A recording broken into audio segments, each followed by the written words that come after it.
आमचे प्रतिनिधी गोविंद शेळके थेट तुकोबांच्या देहू नगरीतून आपल्या सोबत आहेत। आपण त्यांच्यासोबत संवाद साधूया। रामकृष्ण हरी माऊली, तुकोबांच्या देहूमध्ये सध्या तुम्ही आहात। हजारो वैष्णवांचा मेळा तुमच्या भोवती आहे। हे सगळं वातावरण कसं आहे, काय चित्र आहे सध्या तुमच्या डोळ्यासमोर?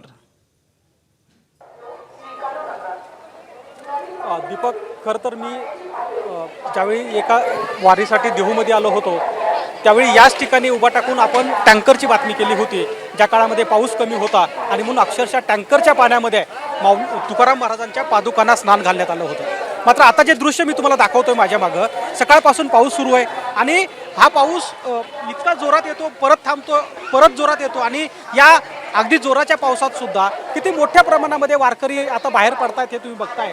तसं तर प्रशासनाने निर्बंध घातले होते की आज तुकाराम महाराजांच्या प्रस्थान सोहळ्याला फार दिंड्याने येऊ नये, तरी सुद्धा पंचक्रोशीतील लोक आणि या बाजूचे जे काही वारकरी होते ते आले आणि आता आपण बघतोय की 2 तासाच्या अगदी तुकोबा ज्ञानोबाच्या जयघोषामध्ये नाचत ही ज्यावेळेस पालखी बाहेर आली त्यावेळी आता इनामदार वाड्याकडे पालखीनं प्रस्थान ठेवलंय आणि हे पहिलं प्रस्थान आहे। आपल्याला असं माहिती आहे की जवळपास 17 मुक्काम करत ही पालखी ज्यावेळी पंढरपूरकडे जाणार आहे त्यावेळेस मानाचं प्रस्थान असतं, ते पहिलं जे प्रस्थान आता पार पडलंय। अगदी इनामदार वाडा बाजूला आहे, या इनामदार वाड्यामध्ये आज संत तुकाराम महाराजांच्या पालखीचा मुक्काम असणार आहे आणि सकाळपासूनच म्हणजे आम्ही ज्यावेळी पोहोचलो सकाळी या देहू नगरीमध्ये त्यावेळी दुथडी भरून वाहत होती इंद्रायणी। आता सुद्धा इंद्रायणीचं पाणी कमी झालेलं नाही आहे, दिवसभर परत पाऊस पडतोय। मावळ पट्ट्यामध्ये आणखी पावसाचं धुमशान सुरू आहे, त्यामुळं आज देहूमधलं अगदी शांततेत जरी हे सगळा प्रस्थान सोहळा पार पडला असला तरी उद्या यापेक्षाही मोठा प्रस्थान सोहळा रंगतो, तो म्हणजे आळंदीमध्ये आहे आणि हीच इंद्रायणी ज्यावेळी आळंदीमध्ये जाते त्यावेळी आणखी दुथडी भरून वाहत आहे।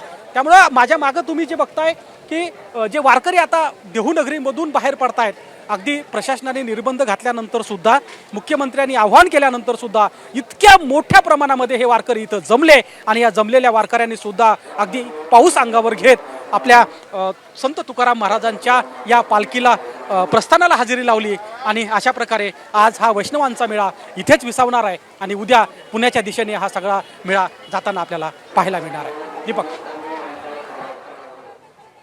गोविंद, या पुढचे पालखीचे टप्पे नेमके कसे असणार आहेत? कारण की पाऊस देखील मोठ्या प्रमाणात सध्या पाहायला मिळतो आहे, मात्र वारकऱ्यांचा उत्साह कमी झालेला दिसत नाहीये। प्रत्येकाच्या चेहऱ्यावर एक वेगळंच हसू पाहायला मिळते, एक वेगळा आनंद पाहायला मिळतोय। पुढचे टप्पे नेमके कसे असणार आहेत?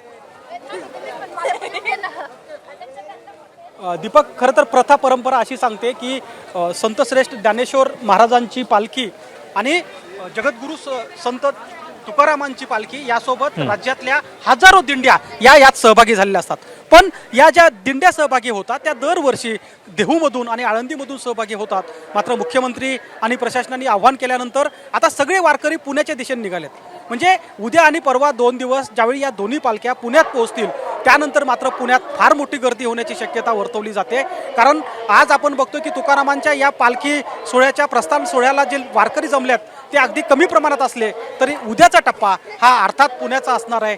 पुण्यामध्ये 2 दिवसाचा मुक्काम या पालखी सोहळ्याचा असतो, कारण प्रथा परंपरेप्रमाणे पुण्यातील आणि पुण्याच्या पंचक्रोशीतील लोकांना दर्शनाचा लाभ मिळावा, या वारी अनुभवता यावी म्हणून संत श्रेष्ठ ज्ञानेश्वर महाराजांची पालखी असो की तुकारामांची पालखी असो, या दोन्ही पालख्या पुण्यामध्ये 2 दिवस मुक्काम करतील आणि त्यानंतर एक पालखी जी बारामतीच्या दिशेने जाते आणि दुसरी सासवडच्या दिशेने पंढरपूरकडे जात असते। आता मात्र तुकाराम महाराजांच्या पालखीने प्रस्थान ठेवलंय आणि आजचा हा मुक्काम इनामदार वाड्यात असणार आहे। दीपक, इनामदार वाड्यात आजचा पालखीचा हा मुक्काम असणार आहे, परंतु आगामी काळामध्ये उत्तरोत्तर हा जो सोहळा आहे तो अधिकाधिक रंगत जातो। गोविंद, या सगळ्याबद्दलचे अपडेट पुढच्या काळात घेतच राहू। तुर्तास आज धन्यवाद दिलेल्या सविस्तर माहितीबद्दल। रामकृष्ण हरी।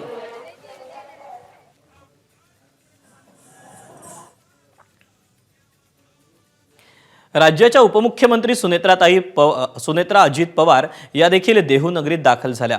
दरवर्षी अजितदादा आवर्जून या सोहळ्याला हजेरी लावायचे, मात्र यंदा ते आपल्यात नाहीयेत। त्यांच्याबद्दल बोलताना सुनेत्राताई या भावूक झालेल्या दिसल्या। आज माऊलींचं प्रस्थान होणार आहे। मी दरवर्षीप्रमाणे म्हणजे मी गेले जवळजवळ 19 वर्ष या पालखी सोहळ्याला उपस्थित राहत आलेली आहे।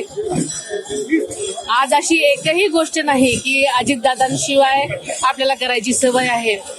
प्रत्येक ठिकाणी आदरणीय दादांनी आठवणी करून ठेवलेल्या, प्रत्येक ठिकाणी एवढं काम केलेलं आहे। वारकरी म्हणजे त्यांचा जिव्हाळ्याचा विषय होता.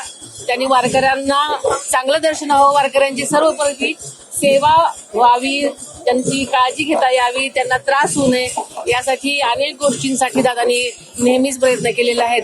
त्यामुळे सगळे वारकरी सुद्धा, एकूण एक बाहेरगावचा वारकरी सुद्धा दादांच्या आठवणीने व्याकुळ होतोय.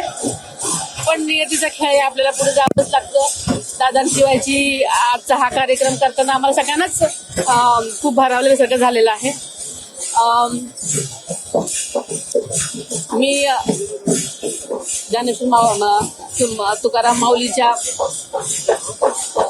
पादुकांचं आम्ही सगळ्यांनीच राजे संभाजीराजे पण आलेले होते त्यांनी, आणि आम्ही सगळ्यांनीच अगदी भक्तिभाव पूर्ण आम्ही पूजा केलेली आहे. आणि थोड्या वेळातच माऊलींचं प्रस्थान होणार आहे. सुनेत्राताईंनी यावेळी तुकोबाचरणी विठोबाचरणी साकडंही घातलं. त्यांनी काय मागणं मागितलं त्यांच्याकडूनच आपण ऐकूया. आपल्याला माहिती आहे की या ठिकाणी पाऊस झाल्यासारखे मराठवाड्यातल्या अनेक विभागांमध्ये पाऊस झालेला नाही.